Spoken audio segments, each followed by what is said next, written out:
Hey there, welcome back to Reddit Stories, Cookie Edition. Make sure to like and subscribe to the channel for more Reddit stories.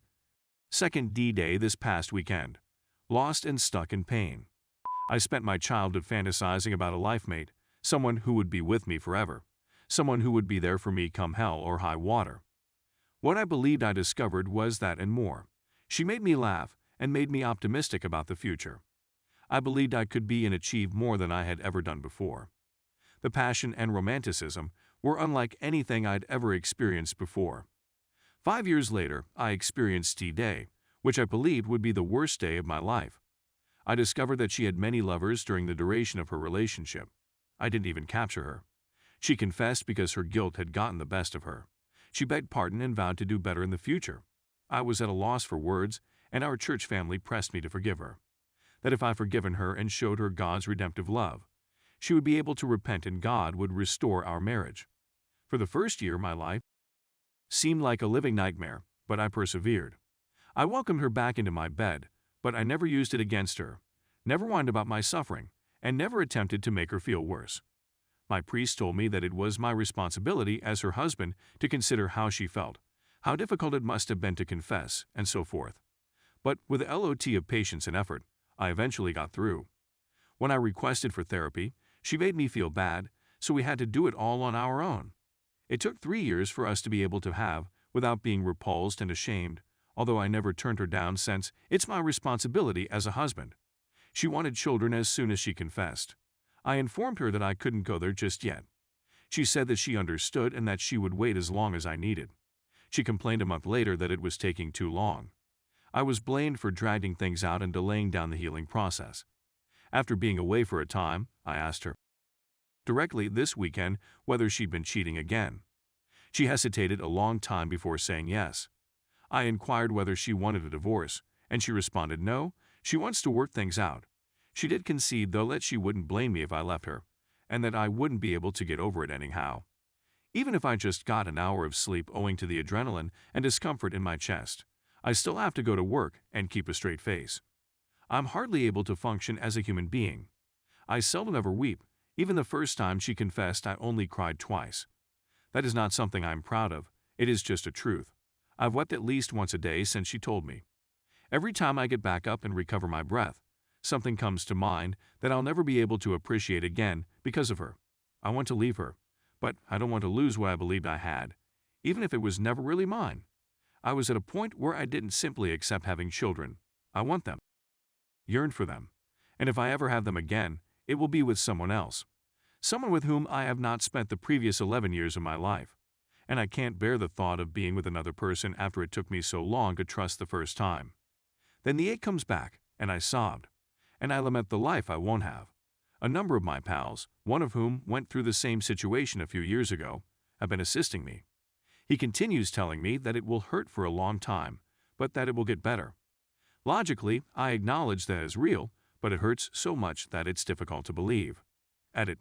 A comprehensive update will follow shortly, but for now, I'd want to offer a few words. First and foremost, I am stunned by the outpouring of love you have all shown me.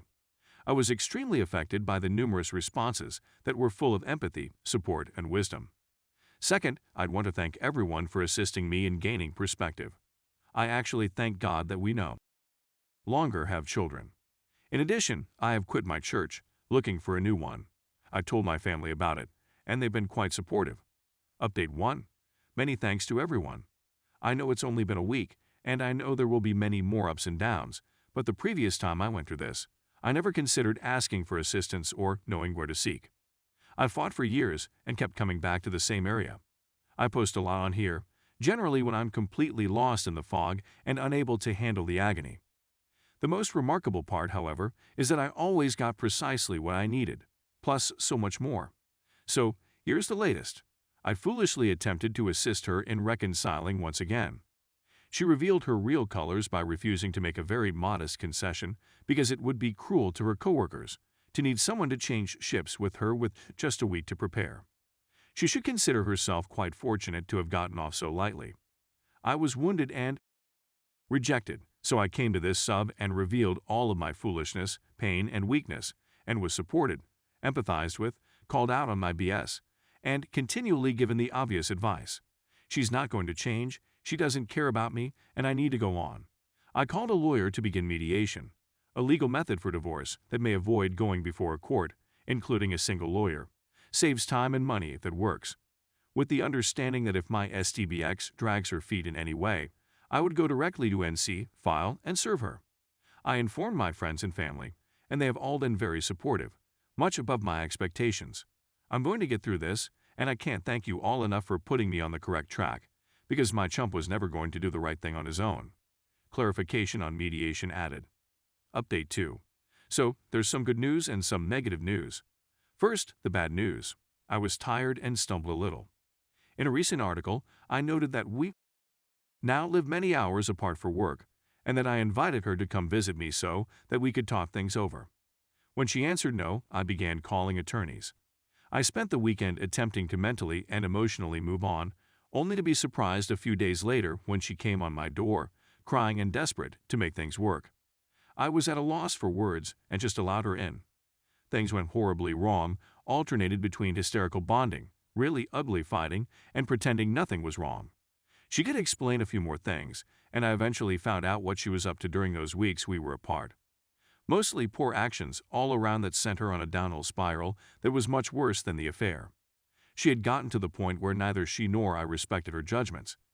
We found a terrific counselor who would help us process the experience while expressly not assuming we could work it out, and who in fact totally supported by announcing we were done if that was my choice. She has to return in a week and a half, and due to legal considerations, the therapist says she can only continue treating us if my wife moves with me, not licensed in multiple states. So, reluctantly, you agreed to let her leave her job and relocate with me. She just needed to hold out for a few days, since I was coming home for the holidays and 5 days after she departed, so she only needed to hold out for a few days and we could start working on things. She waited 3 days before canceling arrangements to chat with me in order to attend a party with a group of pals she allegedly no longer likes or talks to. She believes it's okay since she brought a person I know with her. I am enraged and declare that she has messed up. She asks if we can chat in the morning, and I tell her it depends totally on how the night goes before hanging up. She contacts me right afterwards, and I block her so I can attempt to sleep.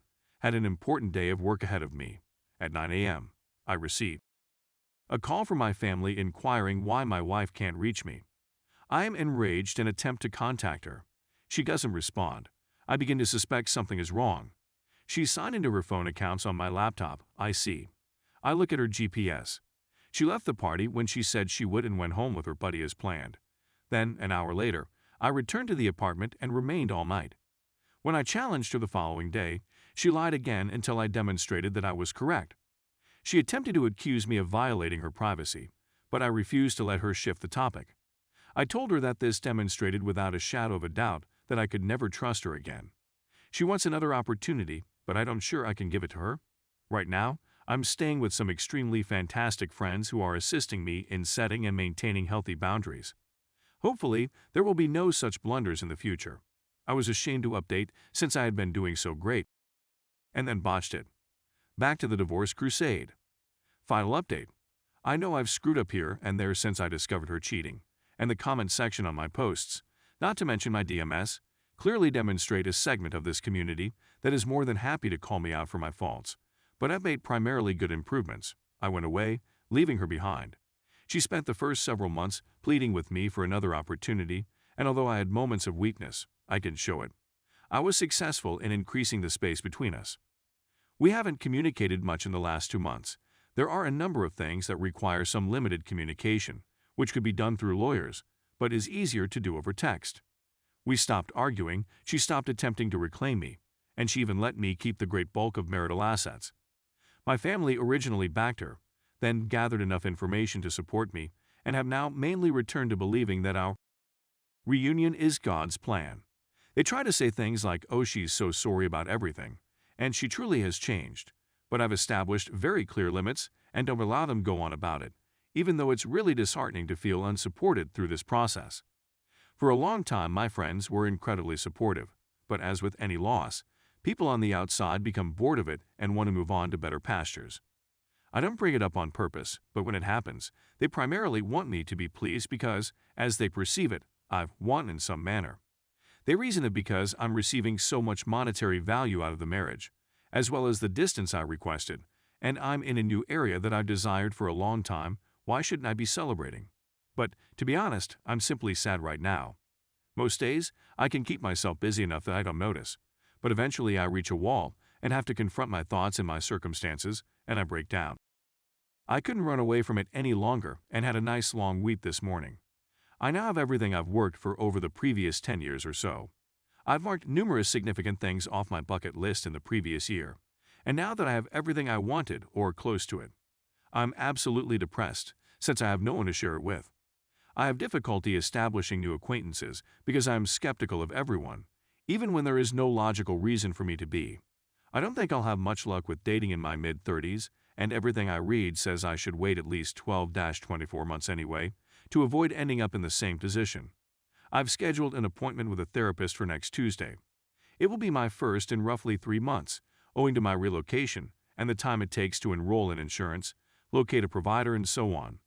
I'm hoping it will help soon, but it seems so far away, even if it's just a few steps away.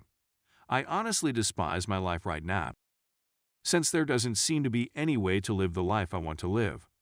I wanted what I thought I had, but even if I returned her, which I would not do, it wouldn't be the same. I didn't intend for this to be so depressing. I simply wanted to let folks know how it happened. Hopefully, by Tuesday, I'll be able to be a little less pessimistic. Thanks for watching my video. Make sure to like and subscribe for more Reddit stories.